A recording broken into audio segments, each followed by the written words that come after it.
Big job. The federal government, on the other hand, has not done what you're supposed to be doing. These monies that you get from FEMA, that $750 was money up front for people who can't access ATM machines, that kind of thing. So it wasn't just a one shot, that's it. It's a way for people to get hands on cash they desperately need, not the only money they will ever get or hope to get. But that kind of misinformation gets out there. And whether it's perpetrated by a politician or someone you think is of someone of note and authority, it is wrong and it is bull. And it cannot be tolerated. Damn! And you know, bull is putting it kindly. Despite the death and destruction both recent hurricanes have left in their wake, former President Donald Trump continues to spread lies and misinformation about hurricane recovery efforts, to the point that Fox News host Neil Cavuto felt he had no choice but to blast the former president live on air, calling out his bullshit. During a Thursday interview with Transportation Secretary Pete Buttigieg, Cavuto noted that misinformation about federal hurricane recovery efforts was a, quote, huge disservice. Well, Donald Trump said that about North Carolina. Republicans not getting help, Democrats getting help. That was Donald Trump. Yeah, and I think that's really unfortunate because it's just not true. Look, we've got thousands of people in all of the areas that have been affected, and that's just the federal response alone. And, you know, whether we're talking about somebody from the military who's been deployed to help, or somebody from our Federal Highway Administration, you know, they're not checking whether they're in a red county or a blue county. They're checking what's going on with the bridges and who needs comms help and what the immediate needs are and how we can be helpful. So, look, I get it's October. I get there's a lot of politics going on. But you know, what has inspired me is to see so many people working together across different lines, including the state, federal, county lines that are out there, tearing down barriers, getting rid of red tape, because everybody has a job to do. Well said. All right. Secretary, very good seeing you again. Pete Buttigieg. Just want to allude to something that Transportation Secretary kindly pointed out on these monies that you get from FEMA. That $750 was money up front for people who can't access ATM machines, that kind of thing.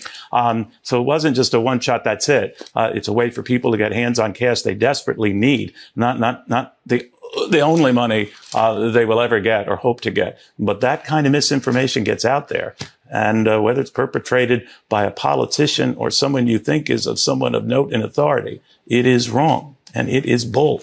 And it cannot be tolerated. And since the first hurricane, Helene, decimated parts of western North Carolina last week, former President Trump has been on a tear, seizing on the tragedy to perpetuate lies about the federal response, sowing chaos and confusion as officials scramble to try and help those affected. Trump has repeatedly and falsely suggested that the federal government is purposely neglecting areas with Republican voters. And the thing is, this is his target audience, so it kind of makes sense he's doing it. Going on to say that it is funneling emergency aid to migrants instead of disaster response, and that it's giving hurricane victims just $750 in support. Saying we gave your disaster relief money to people who are here undocumented is A, lie, and it B, obviously creates a narrative that is inaccurate and dangerous. What pot are the immigrants getting the money from? The shelter services pot. Oh, a different FEMA pot. But it's a FEMA pot. Yes, but yes or no? What you are accusing Joe Biden of is actually the thing that Donald Trump did in 2019.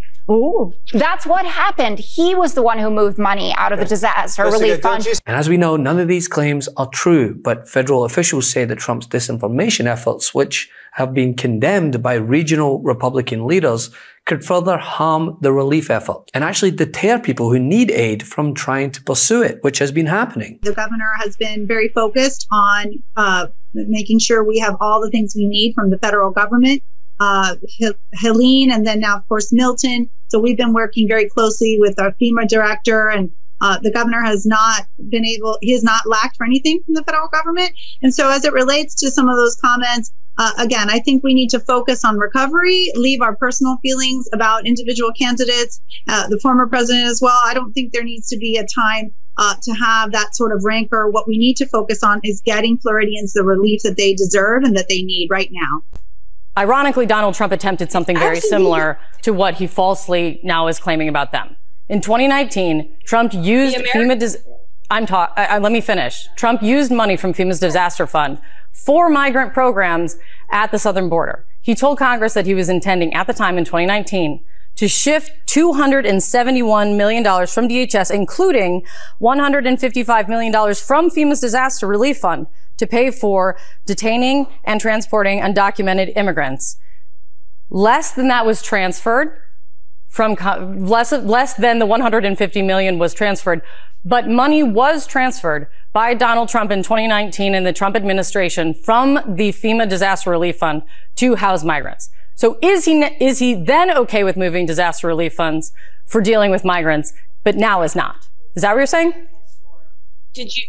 What President Trump didn't do is allow an open border policy for 4 years, allowing nearly 20 million illegal people into the country, stressing our public infrastructure in cities across the country, using taxpayer dollars to fund illegals and put them in luxury hotels like we've seen in New York City, to give them prepaid debit cards to buy clothing and food when the American people are suffering from the worst. It's okay for Donald Trump to do it. It is not okay for the Biden administration to do it. Caroline, it's okay. Donald Trump did that.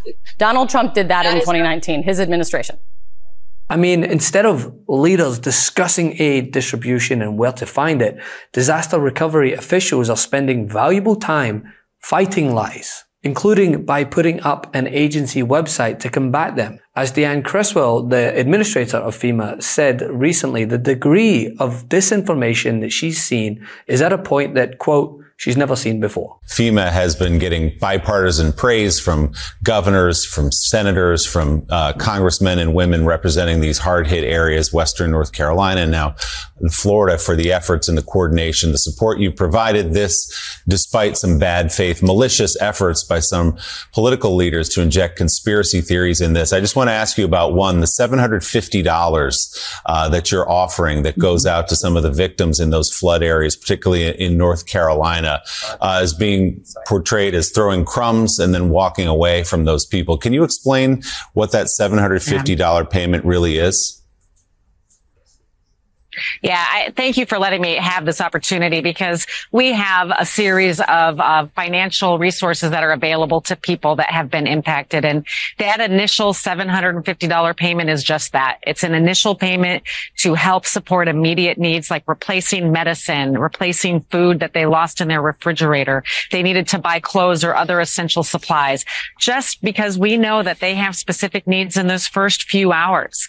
But if they registered and they got that money, that means that we're also working with them to understand the damages to their homes so they can get financial assistance for some of the repairs to their homes, lost items like appliances or vehicles. And then if they need a place to stay, right? If their home was so damaged and we need to put them into one of our hotels through our hotel program, or if they're going to need a longer term place, there's a whole continuum of services that we provide. That's just the initial payment to help them get some of those critical needs in those first few days. More to come as we work with them to understand each of their individual needs. And there are tens of thousands of people grateful for that initial payment and everything that will come after. FEMA Administrator Deanne Creswell, will let you get back to work, but we appreciate you stopping for us for a bit. Thank you. Thank you. MSNBC just reported on a story in North Carolina where a resident states that his father-in-law is blatantly refusing all FEMA help because he's listening to Trump. He doesn't believe FEMA, he just believes Trump. And I guarantee you that he's not the only one. My father-in-law lives just outside of Asheville, North Carolina, and he was badly damaged by Hurricane Helene. And he has refused all FEMA help because he's a hardcore Trumper. And he literally believes that if he accepts anything from FEMA, they're going to take his house. I don't understand how so many people are under the spell of this freaking con man. I don't understand it. Well, it's absolutely heartbreaking about your father-in-law. I'm so sorry to hear it. I hope. And it's hard to even imagine it. I mean, he lost almost everything, and he's refusing all help from the federal government and complaining to us that he doesn't have food, that he doesn't have the stuff he needs, and yet he won't accept the help. What the hell are we supposed to do? We're not in a position to be able to fly across the country and help him. Yeah. There's people begging us to get him to accept help, and he won't do it. Wow. And I guarantee you, I'm not the only one. I guarantee you, I'm not the only one.